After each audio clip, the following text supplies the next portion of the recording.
Conor McGregor, Daniel Cormier, Amanda Nunes, and Henry Cejudo. What do all these fighters have in common with each other? Well, they all either are or were double champs in the UFC. And today we're going to talk about why that is a big problem.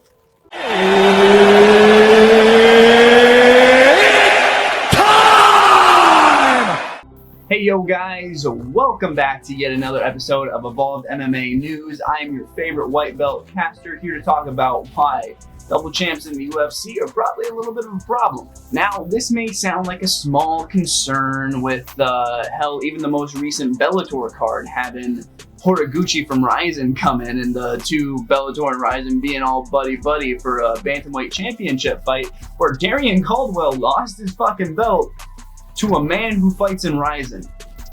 And I mean, how is that even going to work? Like, that's a cross-promotion disaster. I bet they didn't expect that to happen because the Ryzen belt was not on the line. Oh well. But, you know, those two organizations are a little more flexible, so I'm pretty sure they'll work it all out in the end.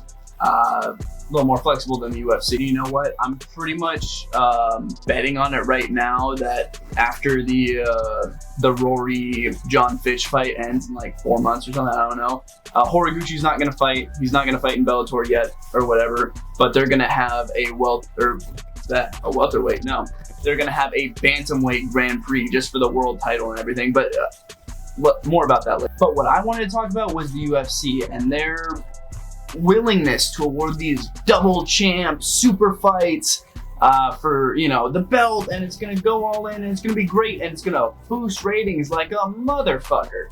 But honestly, it's gonna bog down divisions in the end. Now, obviously, the easiest thing to come to my mind right away was the Conor McGregor Jose Aldo fight. Knocks him out in 13 seconds. He had held the interim title for a little bit, so I guess you could kind of say it was just a unification bout. And it was technically a title defense, but it's whatever, it's wishy-washy. So Conor beat Jose in 13 seconds, went up in weight, lost at 170. Then he had the rematch at 155 and he won! Hey, but he's still the featherweight champ so far, even though he's fighting at 170 and 155 in the last two fights. And then he goes up against Eddie Alvarez in the 155 title match, and he wins that. 10 days later, stripped of the featherweight title just so that he can say, the double champ does whatever the fuck he wants! And then, I mean, we all kind of remember the whole thing where he stepped into an amateur boxing ring and got outclassed by Money Mayweather, but we're not going to talk about that right now. What we also want to talk about is the fact that he held the lightweight title. Dana allowed him to hold the lightweight title for 510 days. Now, he held the featherweight title and he bogged down that entire division for 350 days, exactly.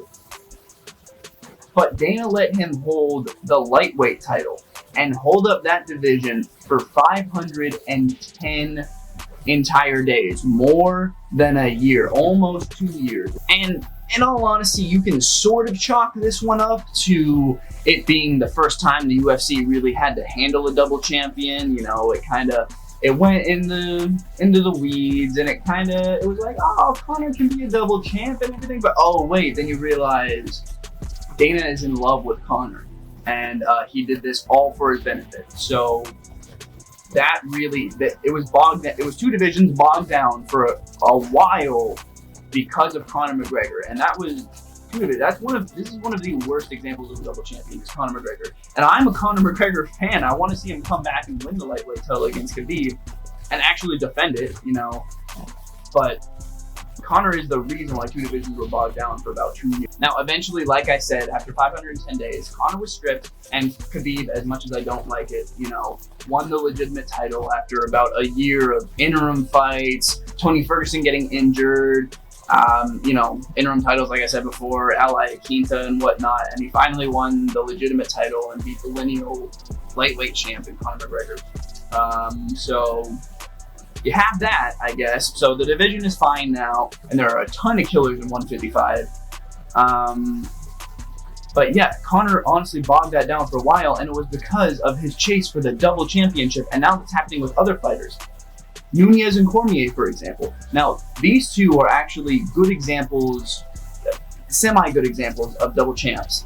as Cormier and Nunes both defended their 205 and 135 pound belts respectively 3 times before moving up to get a new belt. Now Cormier he stayed at that weight even though he teased going back down to light heavy, and he actually held up that division for a while, but he did vacate.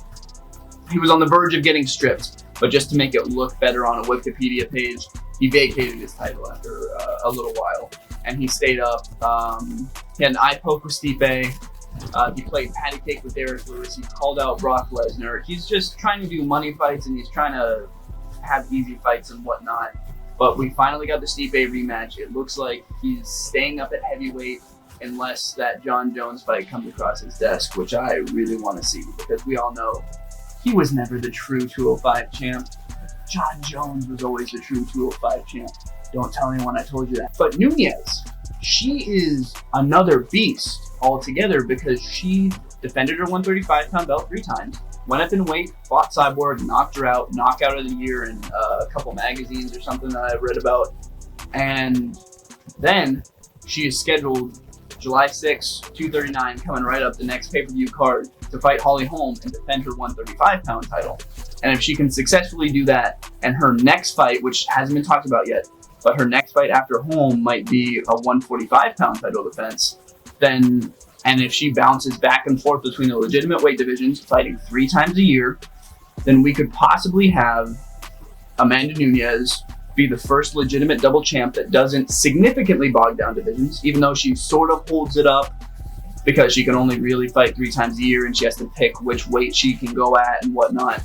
She can be the first legitimate double champ of the UFC.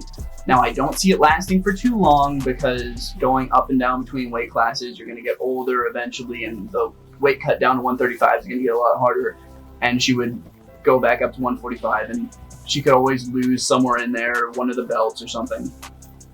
But I see, if she keeps on winning, her being the first legitimate example of a good double champion that can really save the promotion and set the precedent for what happens next. However, on the other side, the UFC really doesn't have enough leverage to make its champions fight, and Nunes, she's only been fighting twice a year lately and everything, as what I was reading earlier and what I remember.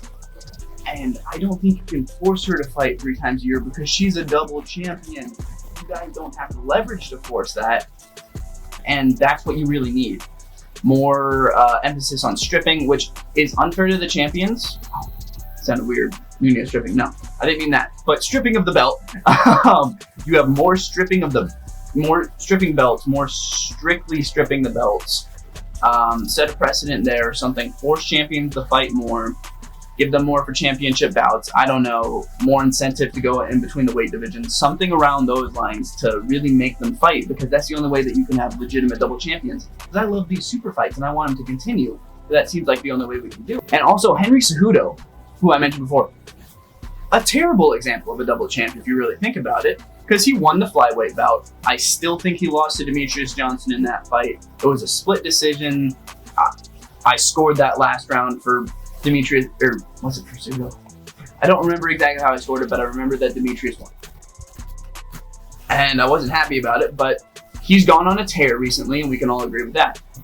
But after legitimately winning the 135 pound title, he called out 3 bantamweights. Count them: 1, 2, 3. Cruz, Faber, Garbrandt. One guy who's been sidelined for 3 years because of injury. One guy who hasn't fought in 4 years because he's been retired. And one guy who has 3 knockout losses in a row, 2 of them being to a man that you defeated at 125, Henry Cejudo. And he has not called out one single flyweight. He knows there is no competition in there. I'm not calling out flyweights or anything as to be, you guys suck. They obviously don't. They're really good. They're in the UFC for a reason, but there's no championship competition for him down there. And it seems like he's going to stay up at 135, but he is still, as I said before, bogging down the division with his presence. And it's kind of hard to see, He wants to stay up at bantamweight. I think he's going to stay up at bantamweight. He said he saved the flyweights, which is great. He saved the flyweights. Now stay up at 135 and show that there's no competition down there besides you and Demetrius, I think Demetrius Johnson was his only loss in the last 4 or 5 years in in the flyweight division, which is crazy to think about.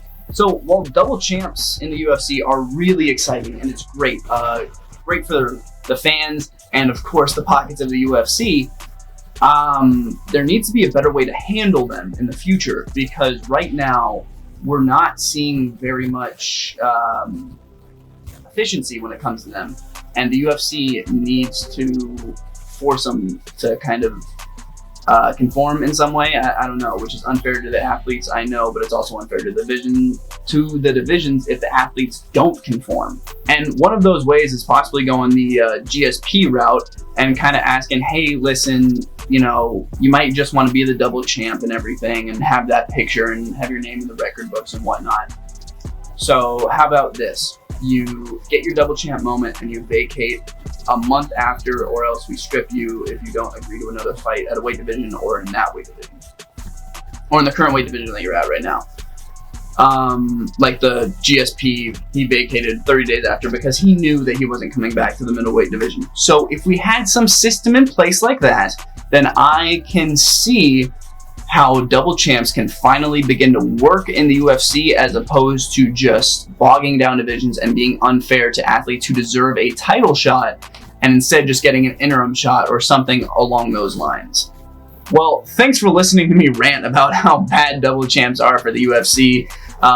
You know, this is the end of the video. Please do rate, comment, and subscribe. And you know what? I'll see you guys on the next one. Peace.